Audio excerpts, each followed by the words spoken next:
doorashada Soomaaliya sababta aysan beesha caalamka u qasbi karin madaxda Soomaalida ayaa muddo dheer isku fahmi la hanaanka doorashada waqtigeeda kadib dhacday xilli beesha caalamka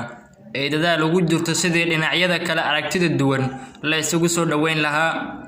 maalmihii la soo dhaafay waxaa magaalada Muqdisho ku wada sugnaa dhammaan madaxda maamul goboleedyada iyo federaalka inkastoo aan lagu guuleysanin in shirkii la filayay ay dhammaantood ka wada qayb galaan ilaa hadda madaxda maamulada Puntland Saciid Cabdullaahi Dani iyo dhigiisa Jubbaland Axmed Maxamed Islaam Axmed Madoobe ayaa ku biirin shirka ay ku wada sugan yihiin madaxda saddexda maamul kale iyo dowladda dhexe marar badan ay dowladda federaalka madaxda labada maamul ee shirka ka maqan ugu baaqday in ay ku soo biiraan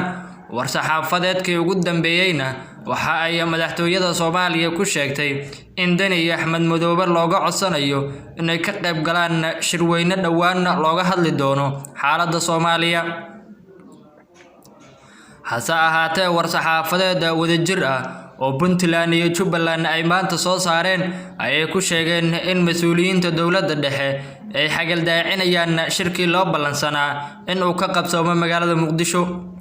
diblomaasiyiinta beesha caalamka oo in muddo ahba xal u raadinayay xaaladda ismariwaaga ah ee doorashada Soomaaliya ayaa dhowr isbuuc ka hor ku qanciyay madaxda Jubbaland iyo Puntland inay tagaan magaalada Muqdisho wala way ku guuldareysteen in ay ka dhaadhiciyaan ka qaybgalida shirka loo fadhiyay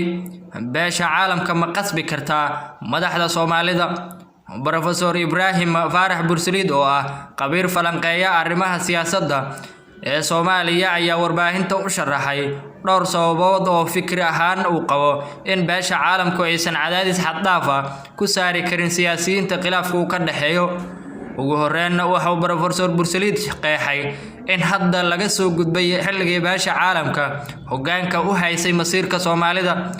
beesha caalamka ee la sheegayo waxay noqon karaan wadamo ay Soomaaliya ula hadli karaan dalka dal ama waa urur goboleedyo reer gobol ah ama reer qaaradeed ah ama waa urur caalami ah sida qaramada midoobay iyo wixii la mid ah marnaba Soomaalida kuma qasbana jamhuuriyad ahaan iyo ka dowlad ahaanba inay xaanshi loo soo qoray ay ku dhaqanto ama ay raacdo waxa aad moodaa in la soo dhaafay xilligii xukuumadda Soomaaliya ay ku jirtay ku meel gaarnimada oo laga caawinayay daldhiska nabadeynta iyo dib u mideynta tan iyo doorashadii 2012 waxaad moodaa in laga baxay ku meel gaarnimadii sidaas darteedna ay tahay in la xurmeeyo gobonnimada iyo madax banaanida siyaasadeed ee jamhuuriyadda ayuu yiri Professor Bursalid maxaa dhici kara haddii Dani iyo Axmed Madoobe ka qayb gali waayaan shirka Muqdisho doorashada Soomaaliya Puntland iyo Jubbaland oo soo magacaabay gudiyadii laga sugayay xilli hore wadada kale ee u furan beesha caalamka ayuu Professor Ibrahim Bursalid ku sheegay mid qalafsan oo ku imaan karta dal walba waxa uu ku saabsan yahay in uu Soomaaliya ku xurmeeyo gobonnimadeeda iyo masiiriga si uu Shiinahuba cadeeyay laakiin hadiiba ay noqoto in talooyin guracan la siiyo waa in la qariyo oo la si hoose oo saaxiibtinimo loogu sheego ama si hanjabaad loogu sheego hadiiba uu jiro dal buuran sida Mareykanka Ingiriiska iyo Turkiga ayuu yiri Professor Bursalid sababta aysan beesha caalamka u qaban karin ama aysan u qasbi karin madaxda Soomaalida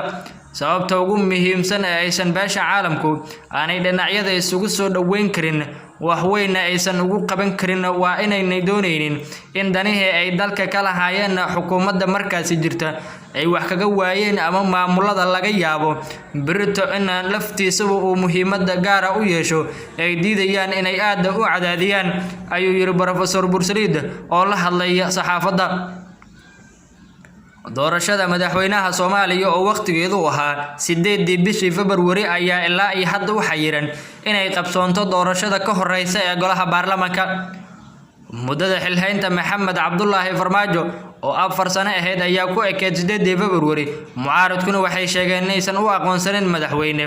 dowladdu waxa ay sheegtay in madaxweynuhu xilka sii hayn doono ilaa iyo inta laga dooranayo maamul cusub mar jirto waqti la og yahay oo ay doorashada Soomaaliya ku dhici karto maxaa dhici kara haddii madaxda Puntland iyo Jubbaland ay ka baaqdaan shirarka Muqdisho ka socda isla markaana loogu hadlayo doorashada Soomaaliya madaxweyne Maxamed Cabdullaahi Farmaajo ra'iisul wasaare Maxamed Xuseen Rooble madaxweynayaasha maamul goboleedyada Galmudug Hirshabelle Koonfur Galbeed iyo gudoomiyaha gobolka Banaadir ayaa maalmihii la soo dhaafay ku sugnaa shirka wadatashiga qaran iyagoo sugayay in ay ku soo biiraan madaxda maamulada Puntland iyo Jubbaland arrimaha ka dhici kara haddii madaxda qaar ay shirka ku gacan sayraan waxaa ka mid ah in ay dib u dhac hor leh ku yimaado arrimaha doorashada maadaama ay madaxda Puntland iyo Jubbaland dhagaha ka furaysan baaqi madaxweyne Farmaajo beesha caalamka ayaa hadda ku heelan in ay shirka soo fariisiso heshiiskana lagu gaaro in la hirgeliyo doorashadii lagu heshiiyay bishii September ee sanadkii 2020 runtii haddii ay Dani iyo Axmed Madoobe ka baaqdaan shirka waxaa dhici kara in ay doorashadii sii jiitanto murankana uu daba dheeraado ayuu halkaasi ka sii socdo ayuu sheegay Professor Bursaliid oo ka dooda lama saadaalin karo wadada kale ee u furan haddii uu fashilmo shirkii qabsoomi lahaa ee rajada laga qabo in uu Muqdisho ku dhaxmaro madaxda dowladda Soomaaliya iyo kuwa maamul goboleedyada kaas oo ujeedkiisu yahay in lagu dhameystiro heshiiskii doorashada ee la gaaray 17 September ee sanadkii hore ee 2020